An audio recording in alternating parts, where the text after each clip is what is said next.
It's not many times that a coaster is constructed and is beloved by the majority. In this case, one of venomous nature would strike the hearts of many worldwide. The story of how Diamondback came to Kings Island is a miracle in itself. The origin of this coaster, how and when it was selected to come to the park, the choice of manufacturer, and the chain reaction of events over a 20-year span, good and bad, all led to the creation of Diamondback.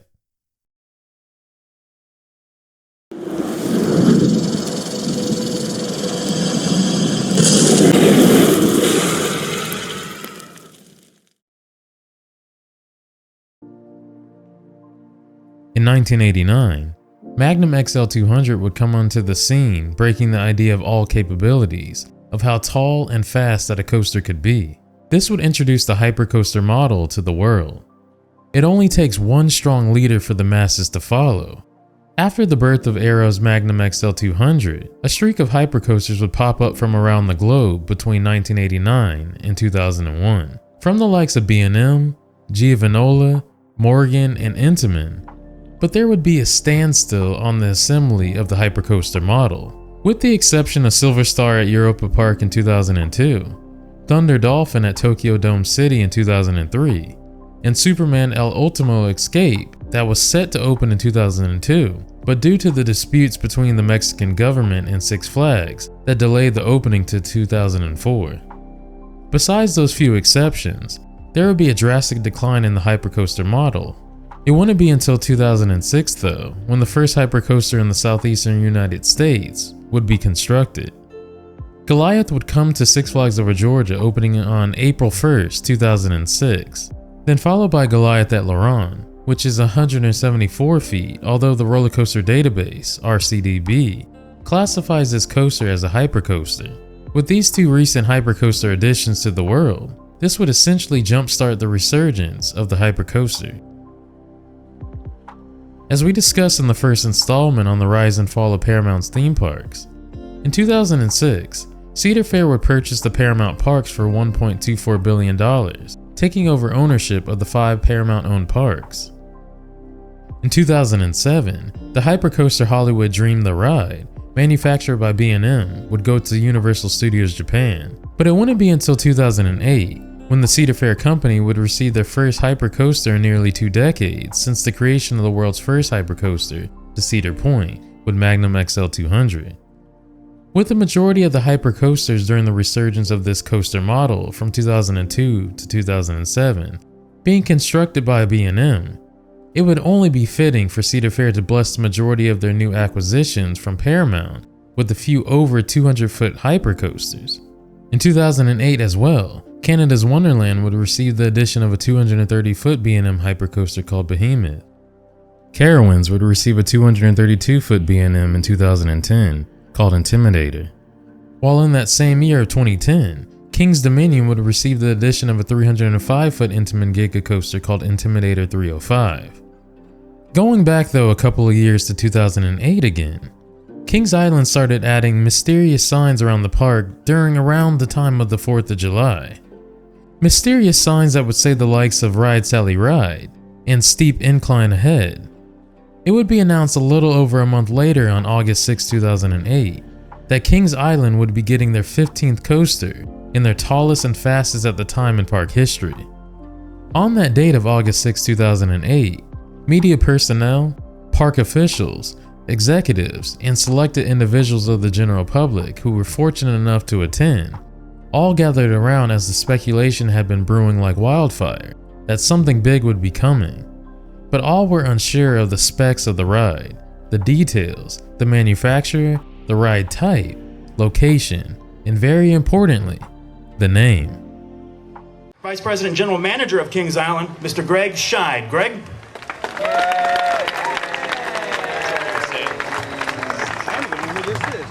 Thanks, Don. I want to thank everybody for coming out here today, and what a special event and what an exciting moment we have here. This is something that we have been looking forward to since about June 30th of 2006.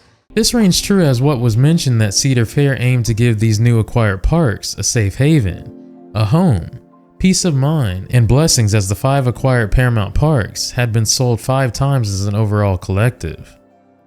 What's the best way to welcome new additions that have so much potential? Show them love, attention, and a nice big gift never hurts. Greg Scheid, Vice President and General Manager of Kings Island, would introduce the COO of Cedar Fair and other park officials and executives. He would go on to state that bigger and better would be coming to the park, starting with the 2007 edition of a Vekoma Flying Dutchman a year prior called Firehawk, and opening in April of 2009, a 230-foot 80-mile-per-hour B&M hypercoaster called Diamondback. There would be a promotional video release showing the specs of the ride, and finally, a visual layout for the world to finally see how Diamondback would actually look, displaying the full layout of the coaster. Along with that, a 17-foot long working model of Diamondback would be put on display for park guests to see up close on what the new for 2009 coaster would look like and how it would run via the miniature replica model. It was reported, according to Dan Helbig, PR manager for Kings Island, that construction began on Diamondback on October 11, 2007, when workmen removed a tree on the far side of Swan Lake near the International Showplace Theater. Workers would fill up the space with concrete in time for the opening day of the 2008 season, while land would be cleared completely by February 2008. Track would arrive on scene in early 2008. Modern-day concrete construction would handle the foundations. The station would be constructed by Broonman Brothers Construction Company, and Adena Corporation out of Ohio would be the company to construct what would be the largest financial investment in park history at the time, in Diamondback. Construction would officially begin with the first piece of work being installed in the splashdown area in March of 2008. Cement was paved, footers were installed one by one, and supports put in place. By July 2008, the coaster was heading in the right trajectory towards the finish line in arm's reach. The Adena Corporation would continue to lay the groundwork in installing track to ensure a smooth and successful construction within the allotted time frame. The big draw to this coaster is the splashdown. The ending would be installed in September 2008, and by the end of September 2008, construction would begin on the 230-foot lift hill. A couple months later, the 230-foot lift hill would be topped off in late fall of 2008. As the time went by, reaching the last year of the early 2000s with it now being January of 2009, the final track piece, track number 129, would be installed on January 26, 2009, which is the section of the track that comes out of the splashdown portion that then leads into the brake run. And notice the gap coming out of splashdown? That'll be there for a while. That's piece number 129 laying out there on the ground, and it'll be the last part of the ride that gets put together. After 5,282 feet of track was laid, over 1,000 cubic yards of concrete used, 130 tons of reinforced steel, with the ride structure weighing 1,503 tons, supports weighing 650.5 tons, and with the $22 million cost, the ride would be officially completed, with Diamondback encompassing 10 acres of land. Now that all of Diamondback's pieces were put in place and the coaster was completed, Diamondback began testing with water dummies in February of 2009, after a multitude of tests and cycles with and without water dummies. Then eventually tests would occur with actual people on it, successfully running a certain amount of cycles for the coaster to be deemed safe and suitable for guests to ride, and the coaster to be officially cleared to be open and operate. Diamondback would be officially cleared for launch. A minimum $50 bid for charity auction would take place in cooperation with the kid again formerly known as Adventures with Wish Kids.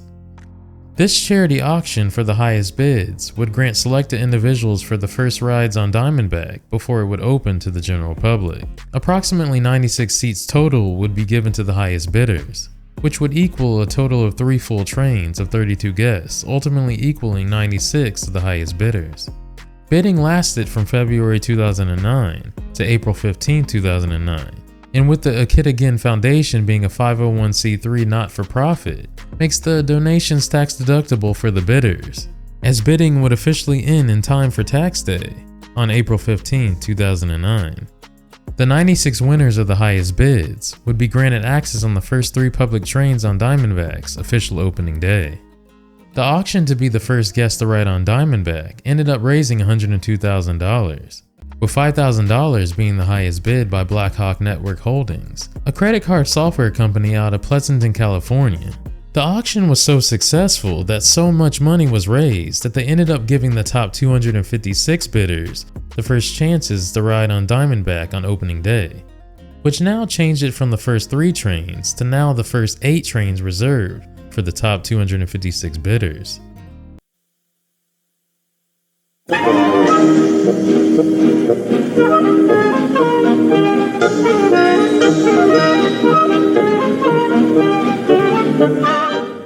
What are venomous snakes? Everywhere in the world, except Antarctica, you can find snakes.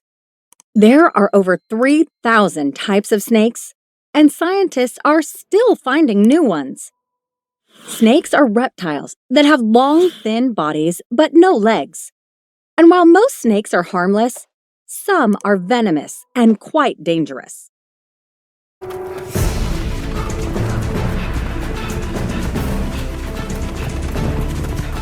Just might have what it takes to ride Diamondback, the slithering reptile made of steel. Kings Island's tallest, fastest, meanest coaster ever. Acres of snake-backed track coiled around the clouds.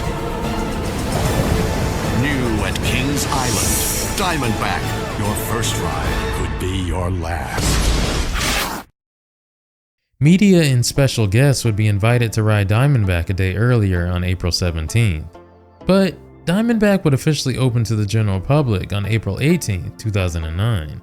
Lines began to back up from the parking lot to the turnstiles to get into the park, as anticipation was extremely high. Auction winners had their own window to check in at the front gate, and were given special lanyards to identify them. The 256 auction winners would eventually be escorted to the Rivertown Junction section of the park. Suddenly, peeking up larger than life, taller than any other attraction in park history at the time, there guests would lay eyes on Diamondback, gazing in awe at its 230-foot glory. The coaster would begin running its morning tests. Those select first guests were giving special memento shirts saying Diamondback First Rider on the front, with an individual number on the back. As the park had just opened, with massive lines backing up to the Eiffel Tower at the front of the park. Now I must say that I've waited in a line just like this, if not similar, for opening day of Hagrid's Magical Creatures Motorbike Adventure, in which I waited 13 hours and 11 minutes for one ride for that coaster. But anywho, the lines went on and on as the park expected roughly 14,000 to 15,000 to ride the coaster on opening day, according to the park's general manager. The trains on Diamondback are unique.